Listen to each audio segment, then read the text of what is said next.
Palestina telah memaksa Israel menarik mundur tentaranya dari berbagai wilayah di Gaza. Hanya tersisa 3 divisi batalion yang ada di Gaza. Di saat entitas musuh Zionis menekankan sifat agresifnya berdasarkan pembunuhan dan penghancuran, dan menyoroti hal ini dengan melakukan kejahatan dan pembantaian terhadap warga sipil di jalur Gaza, pasukan perlawanan Palestina terus melakukan aksinya pada pasukan Zionis. Hal itu menyebabkan tentara Israel mengalami kerugian besar dalam peralatan dan personel di semua medan tempur. Perlawanan Palestina terus menyerang pasukannya dimanapun mereka mencoba untuk menstabilkan dan melakukan konsolidasi, mengakhiri upaya serangan musuh yang memaksa pasukan Israel mundur dari berbagai wilayah di jalur Gaza. Di antara adegan penargetan kendaraan dan tentara musuh Zionis yang disiarkan oleh perlawanan Palestina, tentara musuh sepenuhnya menyadari kesulitan dan kebingungan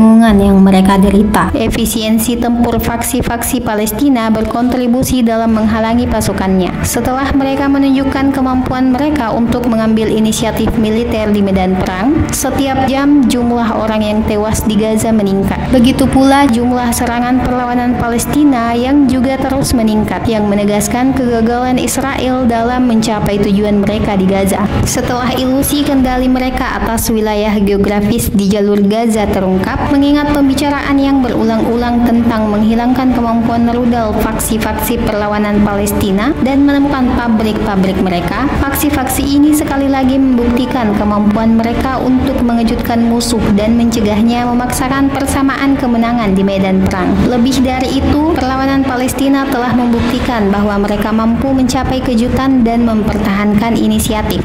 Sementara tentara musuh Zionis dengan kekuatan dan kesombongannya tampaknya tidak berdaya dan bingung, dan hanya mampu menghancurkan dan menyasar anak-anak, wanita, dan orang tua di rumah mereka. Sesuatu telah berubah di lapangan, dan upaya pencegahan perlawanan tidak lagi seperti sebelumnya, dan tentara musuh Zionis sangat menderita dan mengalami kerugian besar yang telah meningkatkan persentase kerugiannya secara eksponensial. Perlawanan Palestina memaksakan kehendaknya di daerah perbatasan, mengakhiri serangan musuh ketika media melaporkan bahwa tentara Zionis kemarin mundur dari beberapa daerah di jalur Gaza Tengah, meninggalkan kehancuran besar. Mereka mengkonfirmasi bahwa pasukan Zionis mundur dari kota Al-Masdar sebelah timur Deir al-Balah dan dari pintu masuk jalan rumah sakit Martir Al-Aqsa di kota yang sama. Selain kamp Nusairat di pusat kota jalur Gaza, di sini dapat dikatakan perlawanan Palestina telah membelenggu tentara musuh Zionis sejak hari pertama konfrontasi dan mampu membatasi pergerakan tentaranya di pinggiran jalur Gaza. Hal ini terlihat dari konfirmasi juru bicara Brigade Izz al-Din Al-Qassam, Abu Ubaidah, bahwa perlawanan menargetkan dan menghilangkan 1.000 kendaraan militer Zionis dalam waktu 100 hari setelah agresi di jalur Gaza.